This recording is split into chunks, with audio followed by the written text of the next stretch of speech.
principles or guiding beliefs of the Jehovah's Witness organization. And firstly, do you consider Jehovah God to be a loving God? Absolutely. 1 John 4:8 says so. And do you consider Jehovah God to be a compassionate God? Yes, I do. And does Jehovah God recognize the worth and dignity of all human beings? Absolutely. So in other words, not restricted only to those who are members of the Jehovah's Witness. Recognize the worth and dignity of all human beings. Absolutely. So in other words, not restricted only to those who are members of the Jehovah's Witnesses. No. And obviously that includes women and children. Women and children as well. Choices. Yes, we do. And as I understand it, your organization does recognize an individual's freedom to report crimes to the authorities. Absolutely.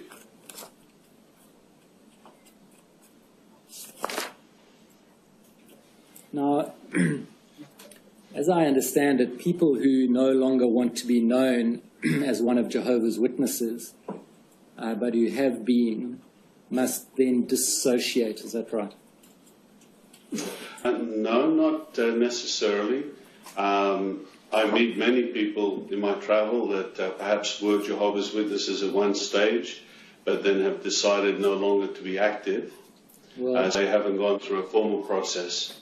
Well, I've chosen my words deliberately, Mr. Jackson. Okay. If someone no longer wants to be known as one of Jehovah's Witnesses, they must then dissociate. Yes. Is that right? Well, again, please, if they want to take the action of doing that, but of course they have total freedom if they don't want to apply to officially be removed as one of Jehovah's Witnesses. They can tell anyone they want that they're no longer a Jehovah's Witness. Well, I'll come back to that, but perhaps I can take you to tab 109, page 155. So this is the manual organized to do Jehovah's will.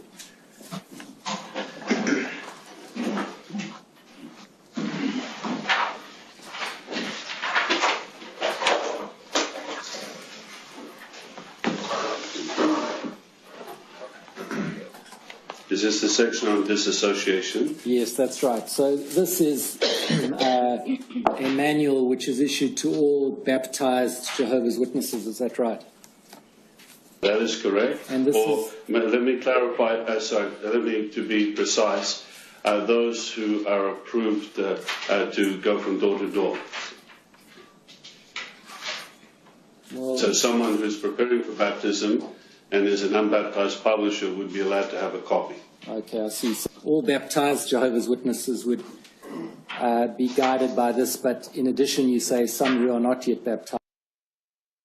Publisher would be allowed to have a copy. Okay, I see. So all baptized Jehovah's Witnesses would be guided by this, but in addition you say some who are not yet baptized may also have a copy of this.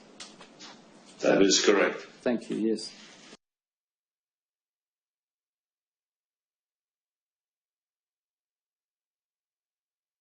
No, there isn't one available.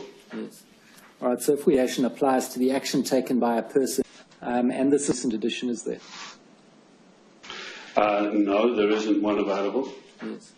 All right, so affiliation applies to the action taken by a person who, although a baptized member of the congregation, deliberately repudiates his Christian standing, rejecting the congregation by his actions, or by stating that he no longer wants to be recognized as or known as one of Jehovah's Witnesses. So is it the case then that someone who no longer wants to be recognized as or known as one of Jehovah's Witnesses... well, again, please, if they want to take the action of doing that, but of course they have total freedom if they don't want to apply to officially be removed as one of Jehovah's Witnesses. They can tell anyone they want that they're no longer a Jehovah's Witness. Well, I'll come back to that, but perhaps I can take you to tab 109, page 155. So this is the manual organized to do Jehovah's will.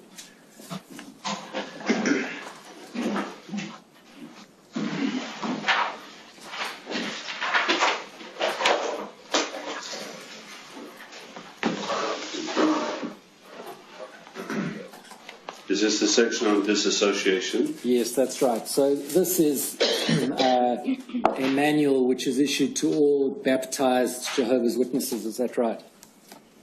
That is correct. And this let me clarify, to be precise, those who are approved to go from door to door. Well, so someone who's preparing for baptism and is an unbaptized publisher would be allowed to have a copy.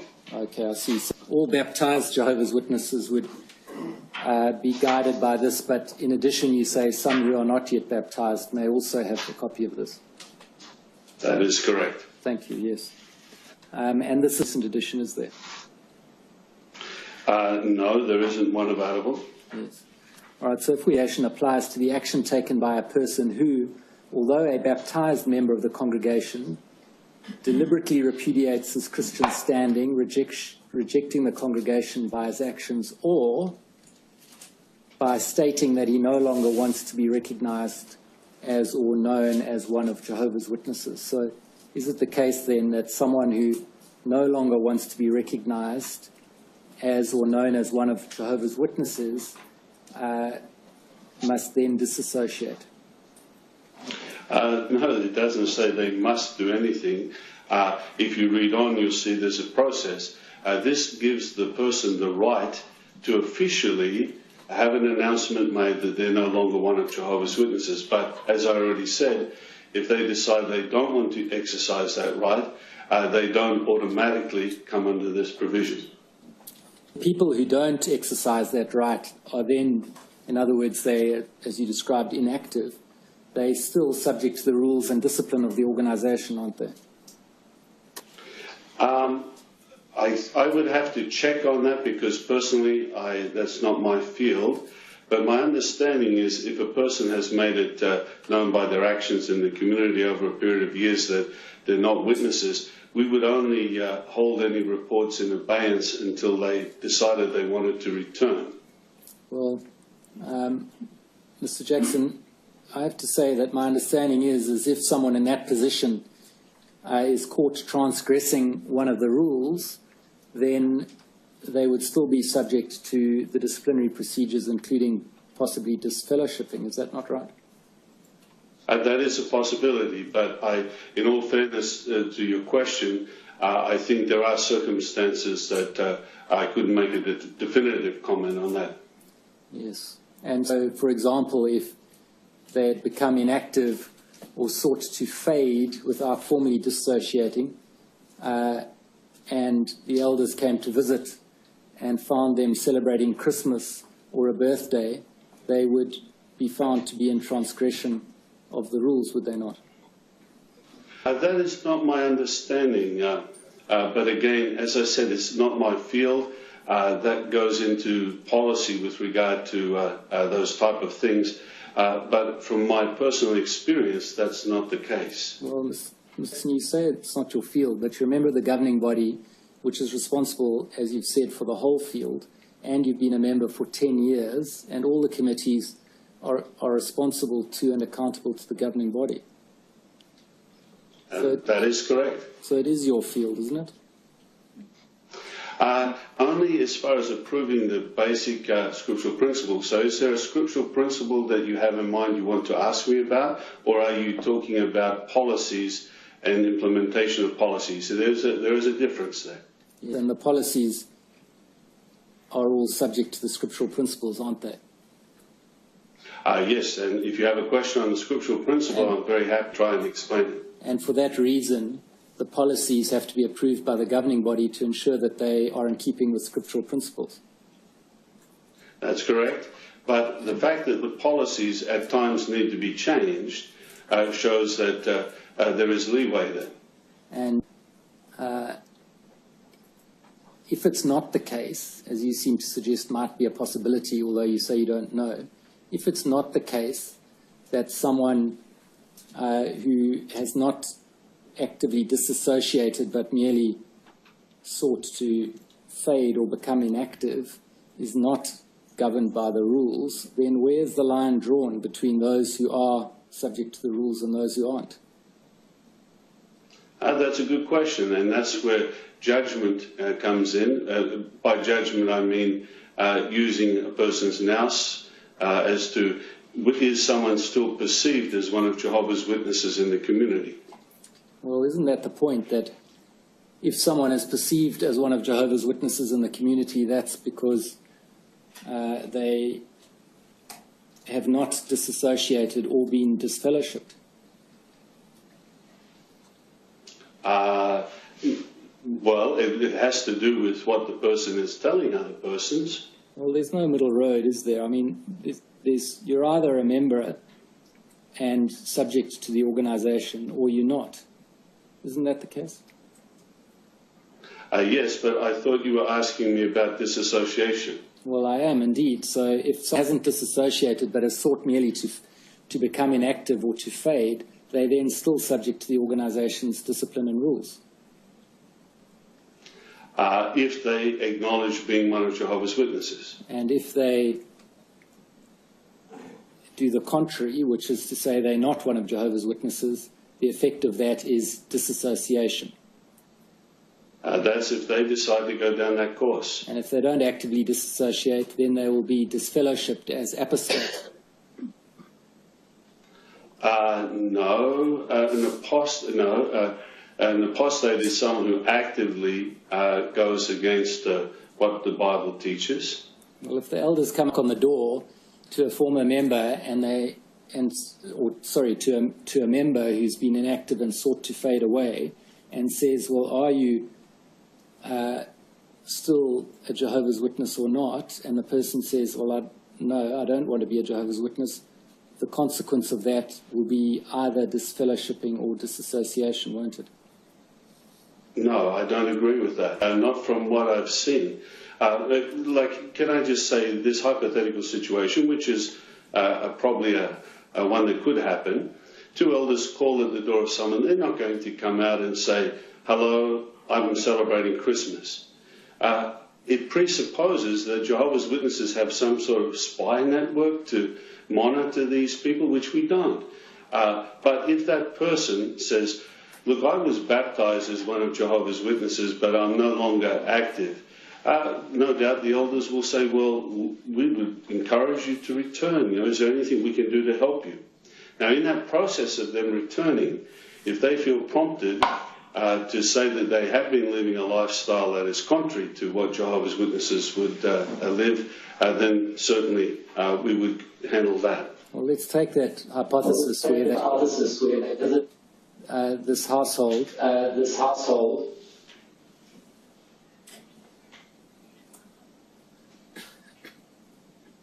Mr. Jackson, you hear me? I can, yes. Sorry, you started, I didn't hear a question. Yes, it was echoing back at me, but it seems to have been resolved. Mr. Jackson, let's take that hypothesis of the two elders visit the household of someone who's been inactive for some time and seek to explore whether that person will come back to the active fold and encourage them to do so, in the process of which, in visiting that household, they find that that person is, in the eyes of the Jehovah's Witness, living in sin. That person would then be subject to the discipline of the organization, wouldn't they? In a case such as that, yes. And their only way to avoid that would be to disassociate. If they didn't want to go through the process, but might I mention in your hypothetical situation, the person has indicated that they want to come back, and many people in that situation do want to come back. No, Mr. Jackson, my hypothetical had nothing to do with anyone wanting to come back. My hypothetical is premised on the basis that someone wants to leave or not be involved, and I'm exploring the possibility which you put out there of them being able to just become inactive and not actually end up outside the organization or not end up disassociating. Do you understand? So I do. Sorry, I misunderstood the fact that you said that they'd indicated they wanted to come back. I'm sorry. So the point we've got to then is that, as I understand it, is that a person who's become inactive and wishes merely to remain inactive is still subject to the organization's rules and discipline, not so. You want to come back, but we don't we don't run a police state where we go and try and force people to follow our beliefs. Well, leaving that to one side, the point is if, for example, the elders visited and found the person to be living in sin in the eyes of the Jehovah's Witnesses, then the elders would, following the process and procedures, discipline that person under the rules of the organization, not so? Yes, like in a situation where it was found that someone who claimed to be one of Jehovah's Witnesses was living in sin, then the elders would try to ascertain, well, what needs to be done. We obviously want to help the person, so the first step would be to ascertain, do they want to come back? Are they willing to change what they're doing? And if ultimately the person is willing to talk to us, then yes, that would be involved with the judicial process. But if they're not, then either they must disassociate or they'll be disfellowshipped. That would be in that particular case, but I can think of many scenarios where it wouldn't be. And it's right, isn't it, in the case of both disassociation and disfellowshipping, the remaining members of the Jehovah's Witnesses cannot associate with the disassociated or disfellowshipped person. Yes, that's according to the Bible principles, which I'm sure you've already read. And that it's even family members not living in the same household. Freedom from the organization on the one hand and friends, family and social network on the other. I thought I made it quite clear that I don't agree with that supposition. Well, you see, are we talking about a gross sin that's been committed or someone who just wants to leave Jehovah's Witnesses? Let me clarify. If someone no longer wants to be an active Jehovah's Witness and they're not in the community viewed as a Jehovah's Witness, we do not have a so-called spiritual police force to go and handle that. Mr. Jackson, the reality of the situation is that a person who's been baptized to Jehovah's Witness is thereafter either in the organization or out of it. Is that not right? I think perhaps you've got your facts a little wrong there. Well, I don't think that's correct, because you've accepted already, Mr. Jackson, that a person in the situation you've postulated of merely becoming inactive is still subject to the rules of the organization. Yes, but if I can mention, Mr. Stewart, your first proposition you put forward, that they meet someone who's celebrating Christmas. This person is not associating with other Jehovah's Witnesses, not actively trying to change other people and so on. A person such as that is not going to be handled judicially, as far as I understand. Sorry, I have to disagree with you. Well, no, but Mr. Jackson, you're disagreeing on the example of what they do wrong. And that's not my point. My point is they may do nothing wrong, but they're still subject to the rules of the organization in the event that at some point they do something wrong.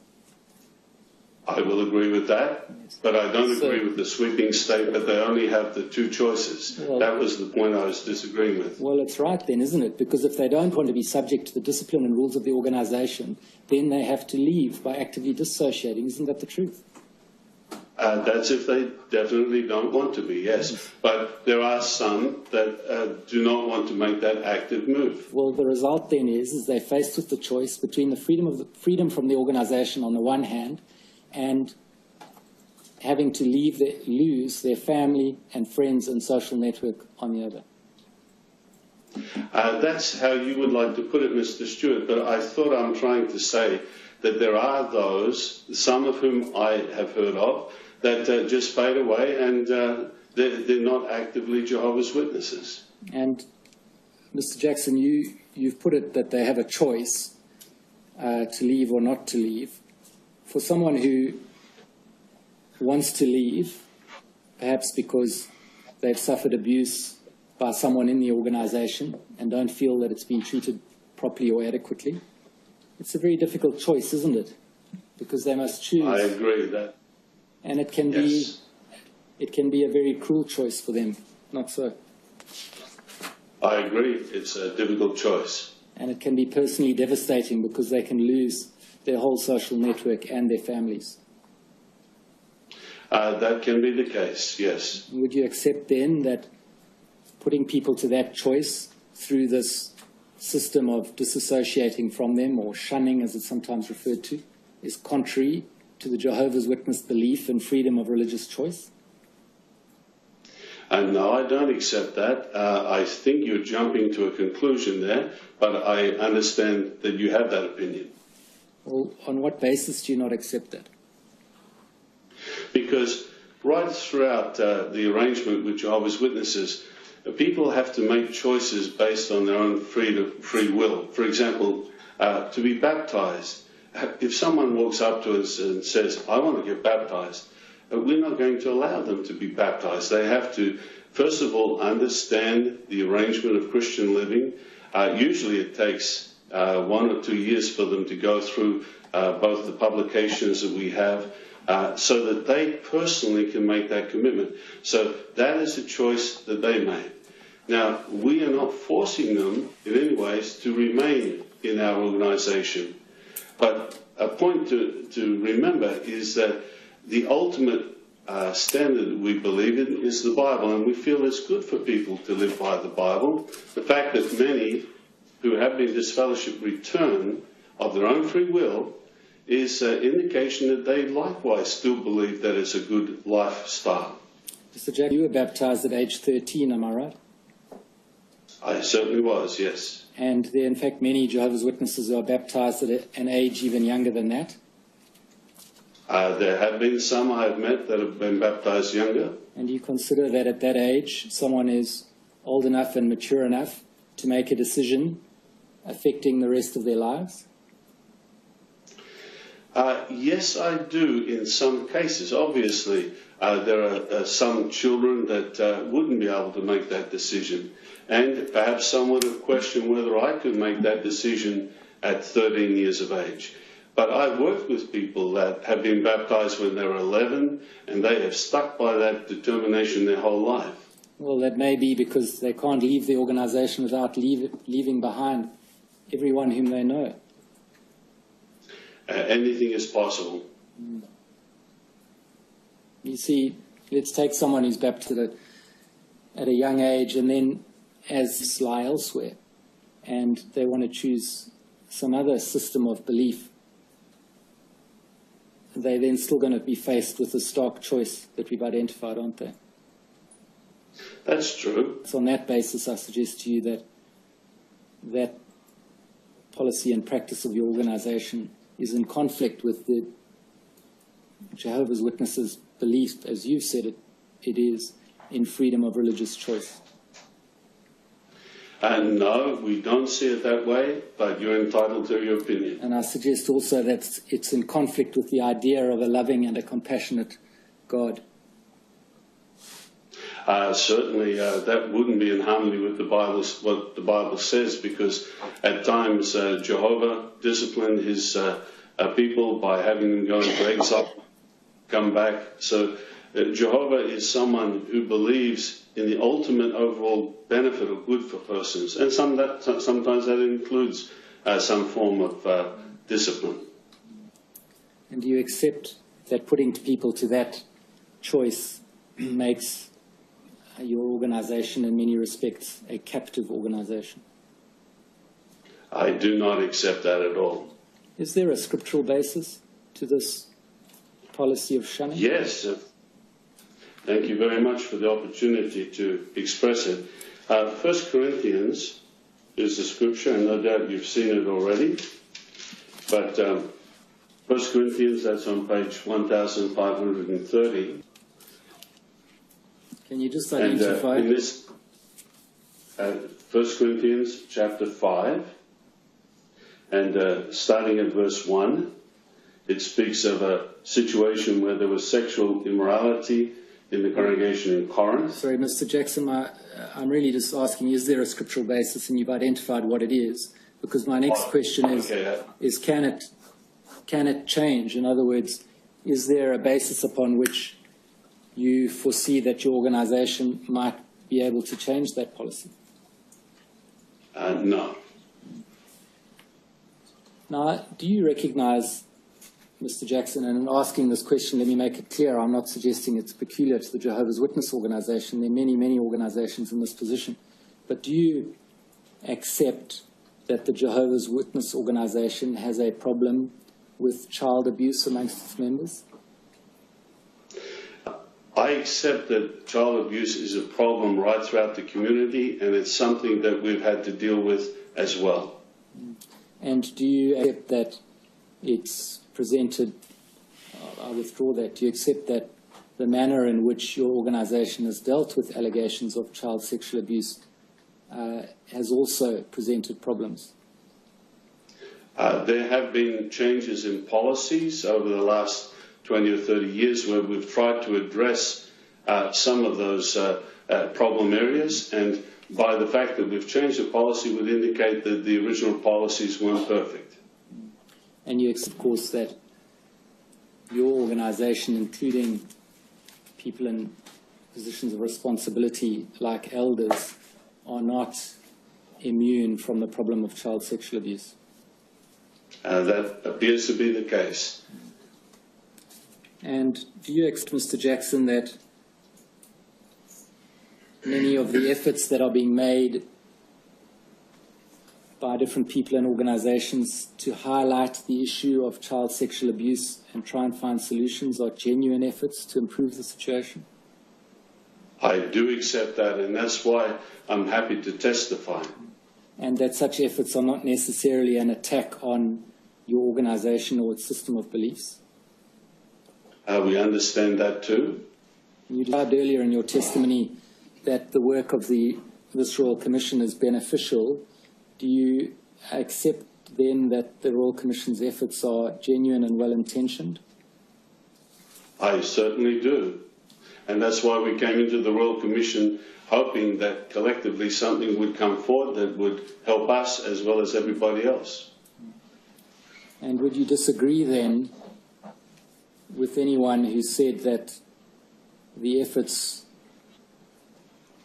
to highlight and deal with child sexual abuse in the Jehovah's Witness Church is engaging in apostate lies? I guess that's a broad question, because sometimes those who make these accusations make many other accusations as well. But let me assure you, the person making the accusation is not the main thing. The main thing is there some basis to the accusation? And if there is some way that we can improve, the governing body is always interested in seeing how we can refine our policies. You see, Mr. Stewart, could I just emphasize, as a religion, two very strong things we feel. One is we try to keep a high moral standard, and secondly, there's love among the organisation. So we want to treat victims in a loving way. Well, just on that point, Mr. Jackson, has the governing body considered apologising to survivors of child sexual abuse at the hands of elders within the organisation? I haven't been in any discussions with regard to that. Is that something that you foresee might happen? In other words, that an apology at least be considered? The governing body has apologised on other matters, so for me to say I can't speak collectively for everybody, but we have apologised on things in the past in other areas, so it is perceivable. And has the governing body considered the introduction of a scheme of paying compensation to people within the organisation who've suffered child sexual abuse at the hands of elders? Well, let me say there are many schemes that we've had with regard to humanitarian areas where, like flood victims and so I know this is not related, I'm just explaining. The governing body is happy for our organisation to spend money helping persons. How much more so someone who has been traumatised or affected in a bad way.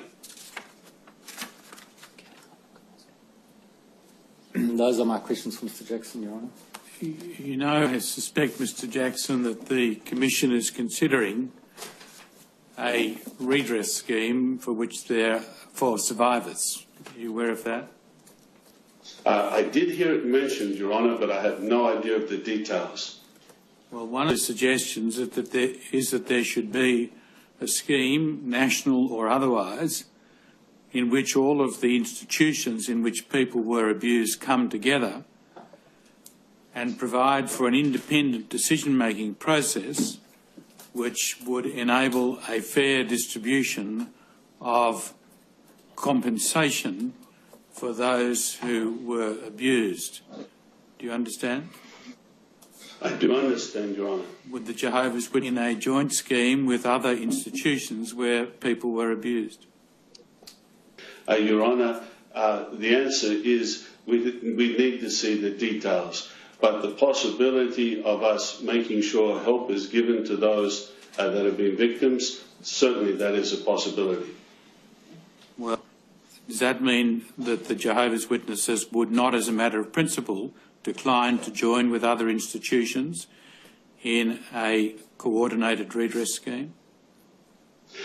Your Honour, we would need to see that nothing was scripturally against us doing that, but there are many times when we have to deal with others with regard to financial matters. So per se, it's not something that is totally out of the option pool.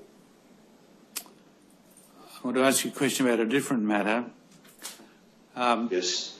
Mr. Stewart raised with you the difficulty of your adherence to the biblical references that require 2 witnesses before an allegation can be accepted. Do you understand? I do understand that. Now, we had evidence, and indeed this will, I'm sure, be your experience, that you hear from a person who alleges that something wrong has happened, and you yourself are entirely convinced of what they're saying to you and are satisfied that it's correct. You understand? I do understand. And you can be in that position when there is no other witness to the event. That is correct. Now, what does the Church do in the circumstance where the allegation may be against a father or someone who otherwise has close contact with a family, but there is only the allegation of the child, perhaps a girl, teenage girl, so the allegation can't be established? What does the Church do about helping that child and or that family? That's a very good question. First of all, the elders should let the responsible adult or the victim, if possible, know that they have a right to take this to the criminal authorities, the judicial system. But that's just a matter of notifying them of that. But because we are concerned about the actual physical welfare of someone in a situation like that, we would make sure that there are provisions made that, of course, if it's in the family, we can't take the child out of the family physically, but at least make sure that things are put into place so that this person gets the best possible care and protection. Well, what do you put in place? Or allow the, say it's the guardian of this victim, what they need to do. And of course, if it goes to the police, then it goes right into that whole government type arrangement whereby the government has authority to perhaps come in and separate families and so on. But Mr. Jackson, many of these people don't want to go to the police because that involves potentially a public process, trial and so on. It's very common that people don't want to go to the police. But in the assumptions that I've put to you, the young person has acknowledged the church's obligation imposed upon them to report the misbehaviour to the church. You understand? And then they find that the church won't determine the allegation to be true and act accordingly because there's only one witness, that is the young person. What does the church do to help that person or that family in those circumstances? Well, as I mentioned, first of all, we would let them know that they should go to the police and try and, because this is beyond the parameters. Mr. Jackson, we covered that. This is a person, and there are many of them who don't want to go to the police, but they've come to your organisation because they're required to report misbehaviour. And underlying my proposition is, of course, that they would expect your organisation to help them. Yes. Well, what do you do? And the help that is, well, can I just mention, first of all, Your Honour, our organisation, people come to our Christian meetings twice a week and they go on the preaching work.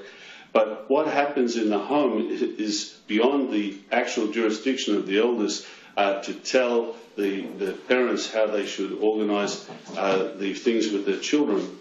And the point that I'd just like to make is, you see, then everyone is put on alert. Once the accusation is made, now we're aware. Could it be that the father, in improper situation, another time is seen by the mother, and then she brings this forward? Then we have two witnesses. Yeah, but I'm putting to you the proposition that you have one witness who you absolutely believe. Yes. What do you do? Well, for the ultimate protection of that child, I could, if they feel that child and other children are in danger, I would hope that the conscience of the elders would notify the police if the parent is not willing to do that. So you would hope that the elders would act in that way. Is there any Is there any instruction that they are to act in that way? You know, Your Honour, this is not my field. I can't tell you all the sections where we've said that. That is my understanding. But if that instruction isn't given, that's perhaps something that we need to look at. And if the girl says, no, I don't want the matter to go to the police, I don't want the prospect of a criminal trial, but please can the church help me, what do you do? So then scriptural help would be given, but can't go in and take a child away from parents. What do you mean by scriptural? So spiritual. What's the scriptural help? What would that be? So, well, perhaps one of the scriptural things that we could show is, the God's Love book that was referred to in this commission. I don't think you have the last couple of pages of that book for me to refer to. But there's a footnote there that talks about legal and secular action with regard to other witnesses. And there's a very clear footnote that says there, if someone does something like rape or a serious crime, this is definitely they should not stop a witness from reporting it to the authorities. So we would try to spiritually help them to become aware of their rights and the need, because maybe it's their decision, but if this affects other children, neighbours, and so on, surely they need to think a little beyond just the one person. Then the scriptural help that we would give is similar to other situations where people have experienced horrific tragedies in their lives, and their hope and trust in the Bible will give them some comfort. We found that 9/11, when the Twin Towers went down, Jehovah's Witnesses were invited actually to go in and help persons by sharing scriptures with them. Now, if the circumstance is that the young person alleges they were abused by a member of the congregation but not a member of their own family. And again, you as the elder are totally persuaded that the person is telling the truth. What do you do then? The assumption behind it, of course, is that the alleged abuser is a risk to others. What do you do? That's correct, yes. So there is a process, and I think at the moment we are in the process of adjusting some of our policies. So that's why it is a good time for this Royal Commission. But definitely it becomes obvious that we need to inform some. We need to put restrictions on that person as to any type of association with minors. And if a person is genuinely innocent, they're not doing this, they should not mind the fact that they can clear their name by not being involved at all with dealing with children.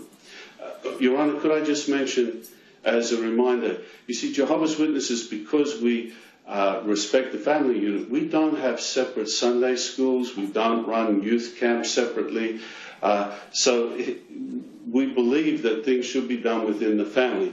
But the spiritual help that we can give and trying to protect, avoiding contact with someone who's accused with minors is a little easier for us because we don't have those youth group separate type arrangements.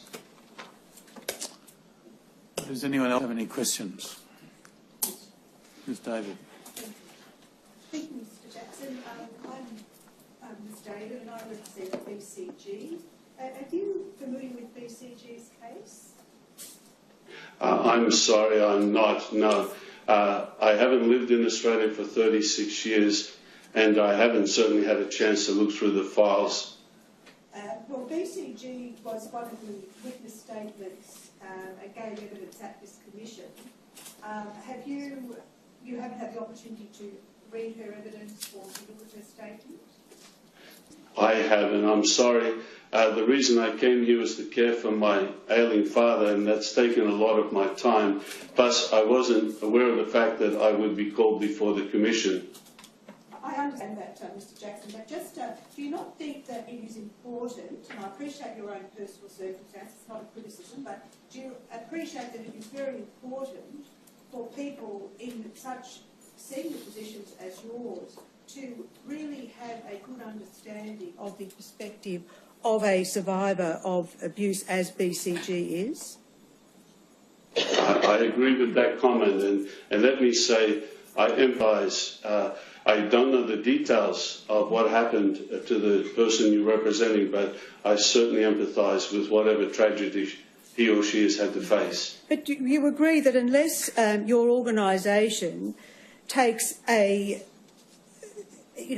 organises some research or study into the plight of people such as BCG, that will never really understand how the processes you have in place affect them? That is a valid comment. And at this stage, would you agree that you have not really undertaken or organised to undertake any such research or studies into the experience of people, young people or people of any age that have been abused within the organisation? That is a little hard for me to give a definitive answer.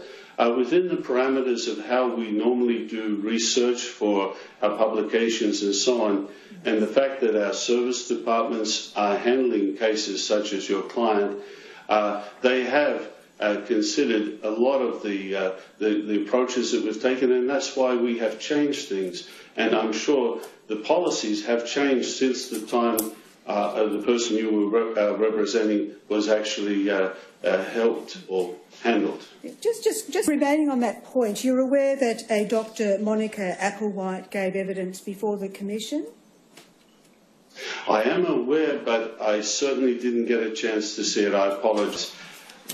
Are you aware that she was provided with some documentation or some witness statements from the Jehovah's Witness elders, but she was not provided with any witness statements from the survivors of abuse, that have been provided during the course of this proceedings?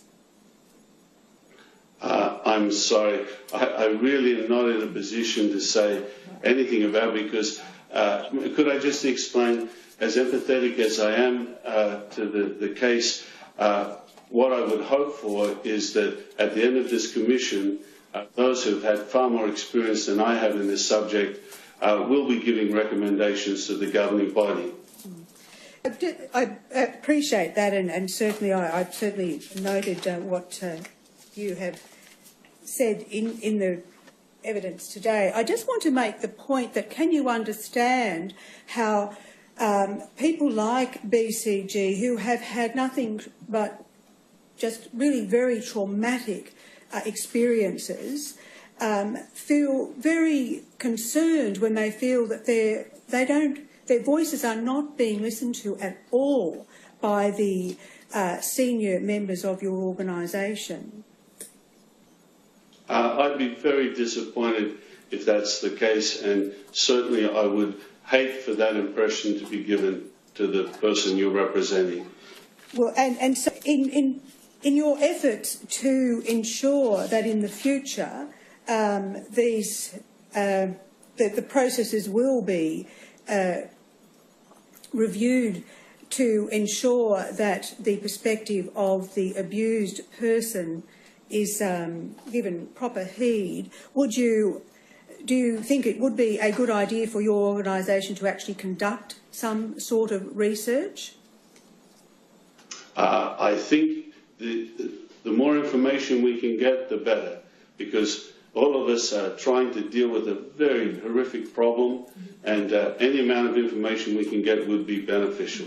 I just want to make the point here, it is a very horrific problem, but the problems that have been that BCG and others like her have experienced are compounded by their experience by having to go through the processes within your own congregation. So what I'm saying, it's a universal problem, but there are specific issues that clearly just relate to how the Jehovah's Witnesses have been dealing with it.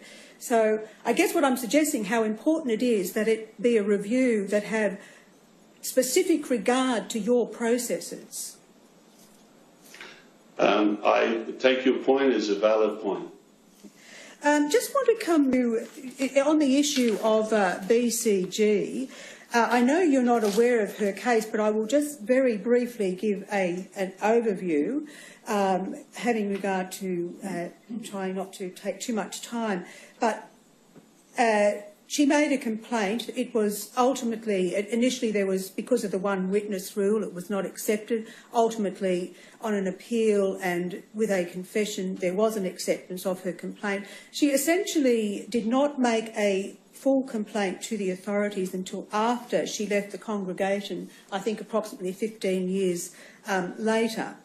But in the interim, when the abuse was by her father, in the interim, approximately 7 years after she was initially abused, she learned that her father, BCH, had been reinstated back into the church.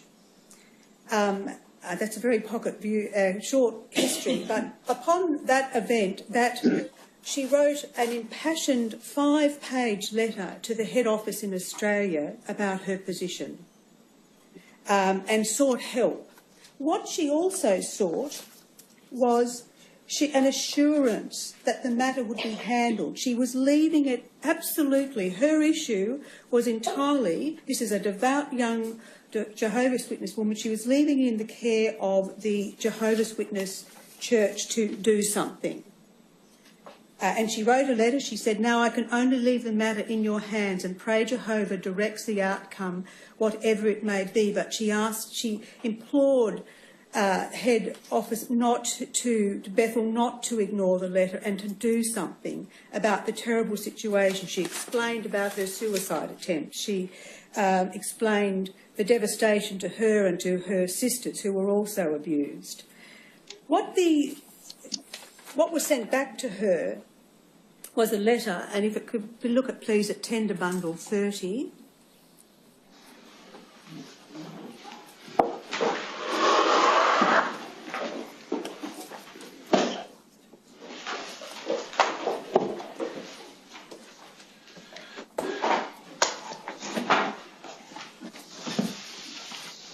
Yes, I have it here. You have that letter.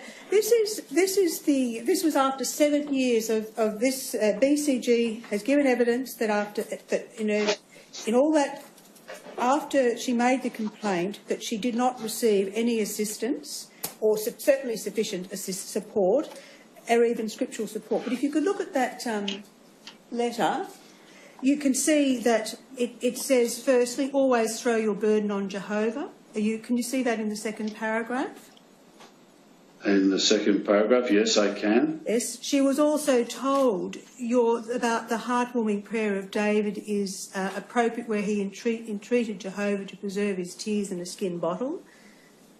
She has given evidence here to the effect that she felt silenced by what she was told.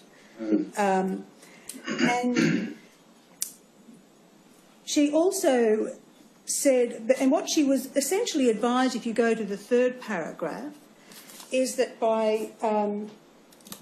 that with Jehovah's help and your own effort, you can look forward to the new world of peace. But she was really given no solace to deal with what was going to continue to be very painful for her in this world. Do you agree with that? That having to read through that letter? Yes, and this is the first time I've seen the letter. My apologies. But I would agree with you that if this is the only help she got, certainly that is not enough. But as I said, I don't know the case. What help did the elders give her personally? What are the circumstances? But I agree with you that something far more than a letter like this would be required to help her. And do you also appreciate that it could in fact be even some strict reliance on just giving scriptural guidance to someone who has suffered extreme trauma can in fact result in even a more damaging outcome for that particular person? Do you accept that? What I accept is that sometimes when a letter is written, it's very hard to convey the spirit behind the letter. Yes. I certainly would expect as a member of the governing body that anyone writing a letter from a branch would do so in the spirit of love and concern. So perhaps, but I do admit that if someone read this, they perhaps could not see that love and concern. And we accept that by what she has said in her letter, which was, now I can only leave the matter in your hands, and I won't, it's a 5-page letter that there's not enough time to go through clearly here now, but throughout that letter she is seeking assistance, guidance, help. She's told you about the trauma she has experienced, but there's a real duty, isn't there, to do something about the overall well-being of a person such as BCG. I agree with what you said. They need far more than just one letter. And do you agree that given the special nature of the congregation, as I think you have said before, that it's not just a case of congregation where people turn up and go to church, it's a family, that there is therefore an even greater duty within that family to ensure that people like BCG are cared for in a comprehensive way? I agree totally with you, probably more so than you realise. Each sheep in the congregation is someone that needs to be cared for and loved, and I find it very, very hard to believe that this was the only hope that was given to her, and if in fact that was the case, my heart goes out to her, and certainly we need to make sure that more help is given than this. And I just want to come back to the point I made before about, or the questions that I asked you before in relation to ensuring that there was some research done. For example, Dr. Applewhite came here and really to really say that the education program was a good one and perhaps better than some others, but there was no research to demonstrate how effective, in fact, the Jehovah's Witness program was. And again, I apologise for the length of my question, but I'm trying to get to a point, which is that it is really disheartening for the survivors that evidence from people such as Dr. Applewhite, without any reference whatsoever to the victim's experience, suggests to them that the reason for engaging experts is to, in fact, rather, if I can say, it has more to do with the reputation of the Jehovah's Witnesses than any real attempt to get to a deep understanding of their experience. I certainly hope that is not the case, and that certainly was not the intent of it. So please be assured that we are interested in the individuals such as the client that you're representing. Yeah. I just want to go back to... Please, sorry. And may I take this opportunity, I don't know your client, but please could you convey an expression of my love and concern and reassure her that obviously she's had an opportunity to speak about how she feels, and hopefully this will help the policies and procedures to improve. I just want to now go to something a little bit, if I could say, more technical. If we go to document Tender Bundle 120, at page 72, which I think is...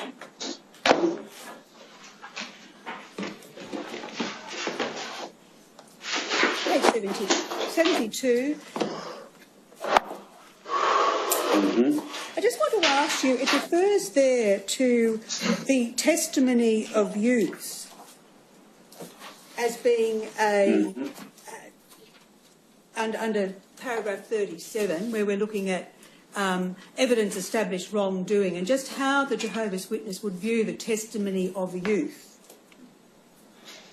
I note that it says there, the testimony of youths may be considered, it is up to the elders to determine whether the testimony has the ring of truth. Just in relation to that, firstly, how would you define a youth? Are you able to exist? As someone still in a family arrangement under the legal age. But perhaps in this context, I'm sure it means probably someone younger. So, is there some doubt about the testimony of youth, that you wouldn't accept that it would carry less weight perhaps than the testimony of an adult? I'm just trying to understand what the basis for that is. Pardon? Thank you very much for asking the question. It's a very good question. May I just mention, this is in the context of general disputes or things that may be handled. Could I give you an example that is not related to the Commission? It could be, say for example, a mother and a father decide to separate, there's a divorce, and now the children, maybe the mother has primed the children to say certain things about the father in order to get custody of the child. Now, of course, Jehovah's Witnesses are not involved with deciding if parents, how they do divorces and so on. But you see, in a case like that, in the testimony of a child, you'd have to take in consideration in that situation whether or not they were influenced by one of the parents or otherwise. It's just only a caution to make sure that the evidence is credible. But may I stress, this is a general principle across all the type of things that we're handling. Can I just understand? I'm not quite sure I'm understanding. Wouldn't it be the case that you would have to consider the evidence of anyone to determine whether it had the ring of truth, whether they were a youth, child or adult? What's the difference? That is true, Your Honour. Well, that is true. To start, could I just say, with regard to sexual abuse, we've already made the statement that the child would be believed. But in these general principles that I tried to highlight with regard to a divorce or some other things, perhaps a child who's dependent upon a parent may be influenced in some way by them. So this is here to mark out the risk that someone's evidence might be influenced by another person, including an adult. That's correct, Your Honour, yes. And it's only a reminder. It's in no way designed to say that children cannot give evidence. Very well. Thank you. Just in relation to, given that you've categorised the testimony of youth, is there any other, the testimony of children, is there, the testimony of children is not mentioned at all there, so I'm just concerned as to whether the testimony of children would have even lesser weight because of the age of a child and perhaps their vulnerability to influence. I'm not quite sure of your question, I'm sorry, but this is just in the context of, like you see, the next bullet point mentions the testimony of unbelievers and disfellowshipped or disassociated ones. It says may also be considered. So again, if someone has disassociated themselves, perhaps they have a grudge against someone in the organisation, but this person is credible in giving a witness, they could give a testimony. So it's just giving some general guidelines, common sense, nous type things to those that are handling these cases, but in no way is it designed to stop these ones. I was going to ask you about this bullet point, but you took us to it. It separates out the testimony of unbelievers and disfellowshipped or disassociated ones. It says that it may be considered, but it must be weighed carefully. It suggests to an outsider that what the document is doing is expressing a need for extra caution when it's the evidence of an unbeliever as opposed to a believer that's being considered. Is that a correct reading of the document? The reading of the document is saying someone who doesn't agree with or feel the same way we do about the scriptures, perhaps may take a different viewpoint on certain things. For example, the matter of lying. You see, Jehovah's Witnesses endeavour to be truthful and present facts in a truthful manner. Someone who is not a witness may have no difficulties at all about telling a lie. I'm not saying, Your Honour, that no Jehovah's Witnesses are perfect, but that's just a reminder there that these ones perhaps could make a false statement. So my assumption is correct that the document is saying be more careful with the evidence of unbelievers than you would be with the evidence of believers. Is that right? That's what it says? Yes, Your Honour. Sorry, just to be clear on the issue of the testimony of a child. Again, is there an age that you might define a child, compared with a youth to make that distinction? Is there any age category or some criteria that you would use? Or sorry, I wish I could answer your question, but I think that goes to people more qualified than I am. But if just coming to that, would that be an area that you would review in the context or in relation to any wrongdoing, but particularly in relation to, obviously, the matters in issue here, in relation to the testimony of youths? Because do you agree that that could very much confuse an elder who took that literally to, begin with a level of scepticism about the testimony of a youth? Your point is well taken, and that's why we update this book from time to time when we see perhaps inadequacies in it. And that as a whole, it might, by omitting reference to a child, it might make the reader consider, well, what is the status of the evidence of a child? Does it have any value at all? Mm-hmm. There's all other points. Yeah. Just an argument. When you were answering questions earlier to counsel assisting, and Your Honour, you clearly seemed open to the idea that perhaps prior to the Judicial Committee it might be an opportunity for women to be involved in that preliminary, if I could say, preliminary investigative stage. I'm just coming down to the point of where it says there must be 2 or 3 eyewitnesses, not just people repeating hearsay.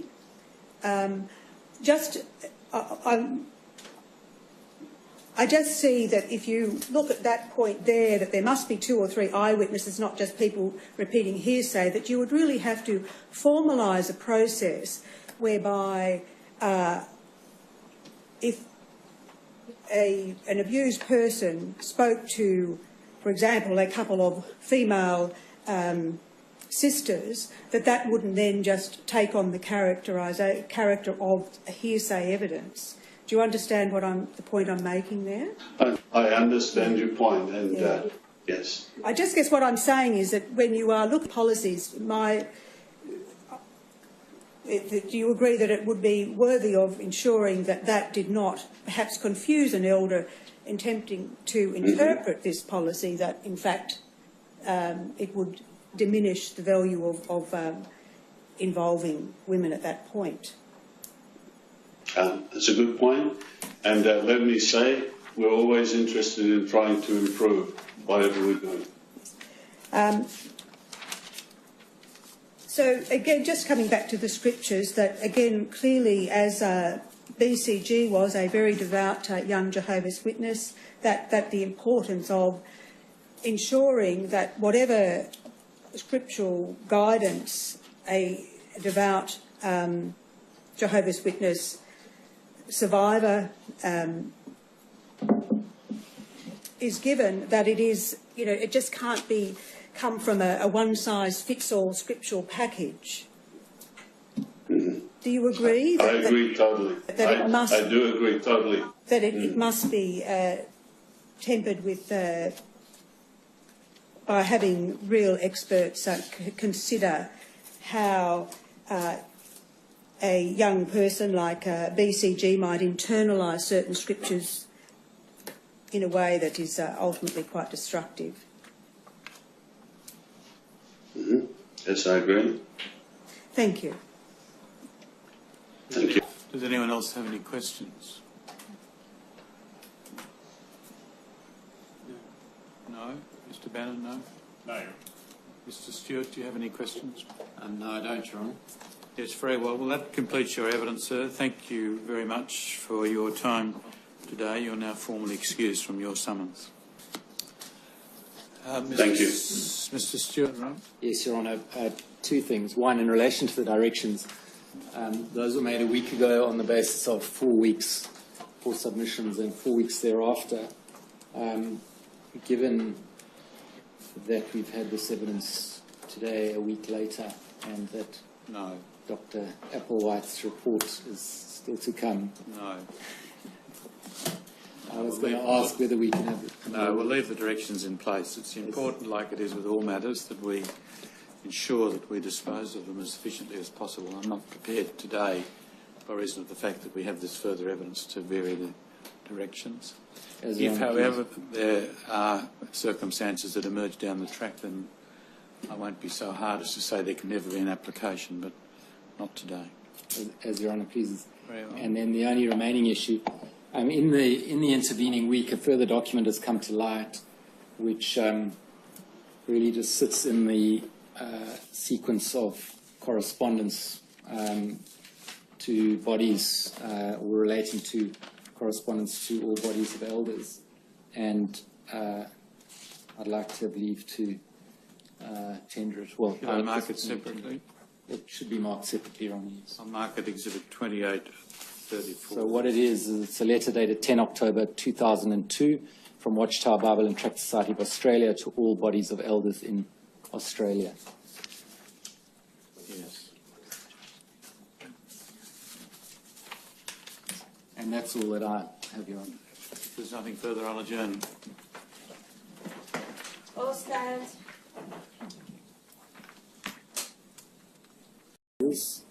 Guiding beliefs of the Jehovah's Witness organisation. And firstly, do you consider Jehovah God to be a loving God? Absolutely. 1 John 4:8 says so. And do you consider Jehovah God to be a compassionate God? Yes, I do. And does Jehovah God recognize the worth and dignity of all human beings? Absolutely. So in other words, not restricted only to those who are members of the Jehovah's Witness. recognise the worth and dignity of all human beings? Absolutely.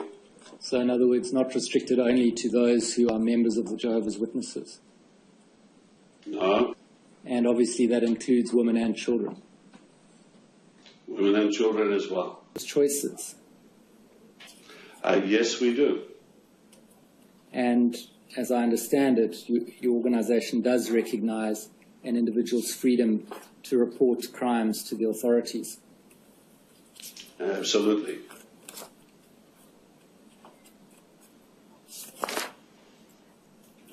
Now, as I understand it, people who no longer want to be known as one of Jehovah's Witnesses, but who have been, must then dissociate. Is that right? No, not necessarily. I meet many people in my travel that perhaps were Jehovah's Witnesses at one stage, but then have decided no longer to be active, as they haven't gone through a formal process. Well, I've chosen my words deliberately, Mr. Jackson. Okay. If someone no longer wants to be known as one of Jehovah's Witnesses, they must then dissociate. Yes. Is that right? Well, again, please, if they want to take the action of doing that, but of course they have total freedom if they don't want to apply to officially be removed as one of Jehovah's Witnesses. They can tell anyone they want that they're no longer a Jehovah's Witness. Well, I'll come back to that, but perhaps I can take you to tab 109, page 155. So this is the manual organised to do Jehovah's will, is not governed by the rules. Then where's the line drawn between those who are subject to the rules and those who aren't? That's a good question, and that's where judgment comes in. By judgment, I mean using a person's nous as to is someone still perceived as one of Jehovah's Witnesses in the community. Well, isn't that the point, that if someone is perceived as one of Jehovah's Witnesses in the community, that's because they have not disassociated or been disfellowshipped? Well, it has to do with what the person is telling other persons. Well, there's no middle road, is there? I mean, you're either a member and subject to the organisation, or you're not. Isn't that the case? Yes, but I thought you were asking me about disassociation. Well, I am indeed. So if someone hasn't disassociated but has sought merely to become inactive or to fade, they're then still subject to the organisation's discipline and rules. If they acknowledge being one of Jehovah's Witnesses. And if they do the contrary, which is to say they're not one of Jehovah's Witnesses, the effect of that is disassociation. That's if they decide to go down that course. And if they don't actively disassociate, then they will be disfellowshipped as apostates. No, an apostate is someone who actively goes against what the Bible teaches. Well, if the elders come on the door to a former member to a member who's been inactive and sought to fade away, and says, "Well, are you still a Jehovah's Witness or not?" And the person says, "Well, no, I don't want to be a Jehovah's Witness," the consequence of that will be either disfellowshipping or disassociation, won't it? No, I don't agree with that. Not from what I've seen. Can I just say this hypothetical situation, which is probably a one that could happen. Two elders call at the door of someone. They're not going to come out and say, "Hello, I'm celebrating Christmas." It presupposes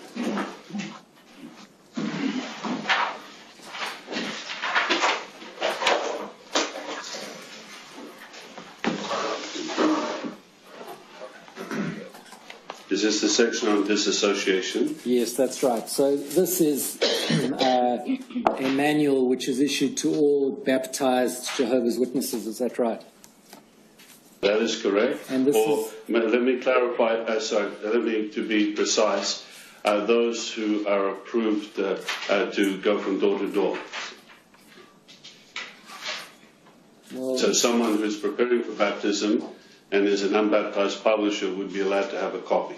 Okay, I see. So all baptized Jehovah's Witnesses would be guided by this, but in addition, you say some who are not yet baptized may also have a copy of this.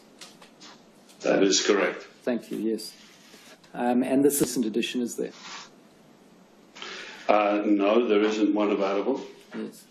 All right, so if the action applies to the action taken by a person who, although a baptized member of the congregation, deliberately repudiates his Christian standing, rejecting the congregation by his actions, or by stating that he no longer wants to be recognized as or known as one of Jehovah's Witnesses. So is it the case then that someone who no longer wants to be recognized as or known as one of Jehovah's Witnesses must then disassociate?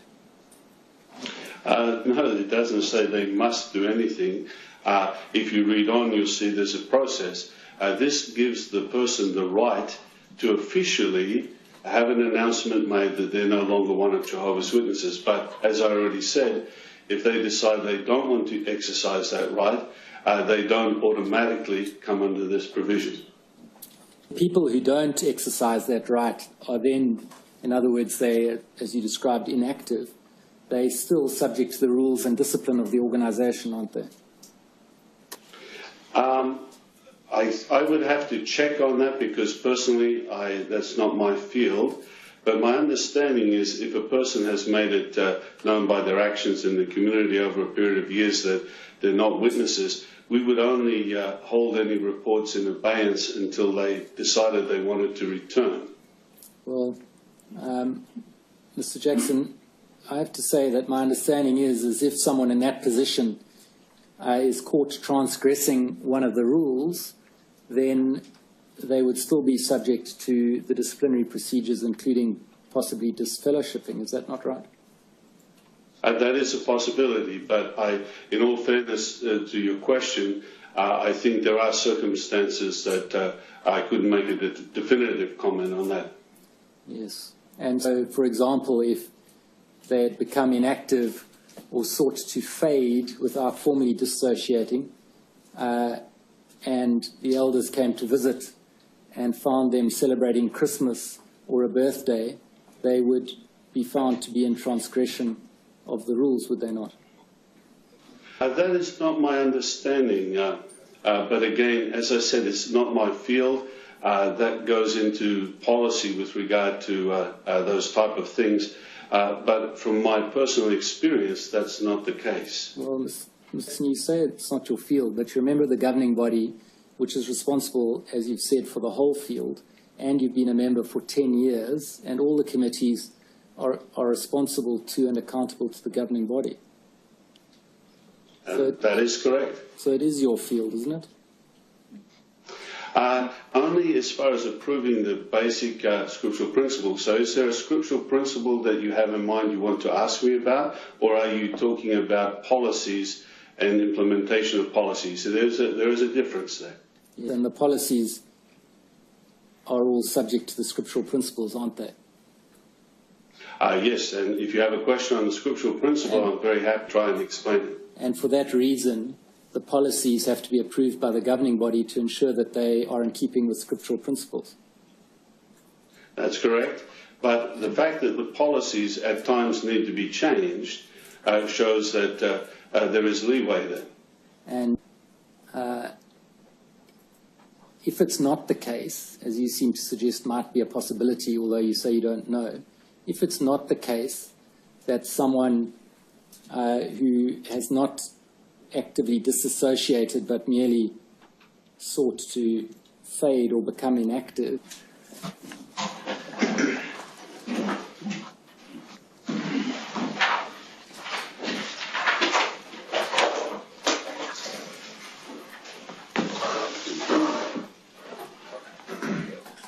Is this the section on disassociation? Yes, that's right. So this is a manual which is issued to all baptized Jehovah's Witnesses. Is that right?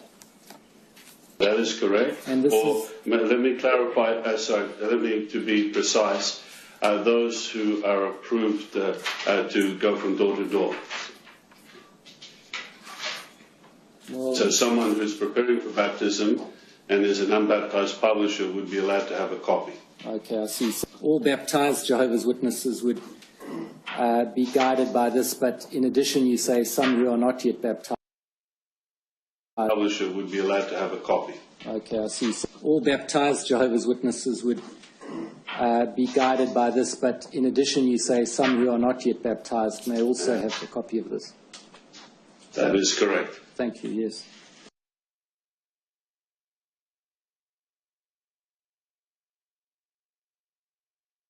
No, there isn't one available.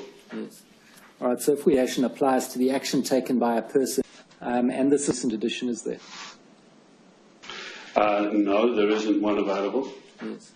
All right, so if the action applies to the action taken by a person who, although a baptized member of the congregation, deliberately repudiates his Christian standing, rejecting the congregation by his actions, or by stating that he no longer wants to be recognized as or known as one of Jehovah's Witnesses. So is it the case then that someone who no longer wants to be recognized as or known as one of Jehovah's Witnesses... well, again, please, if they want to take the action of doing that, but of course they have total freedom if they don't want to apply to officially be removed as one of Jehovah's Witnesses. They can tell anyone they want that they're no longer a Jehovah's Witness. Well, I'll come back to that, but perhaps I can take you to tab 109, page 155. So this is the manual organized to do Jehovah's will.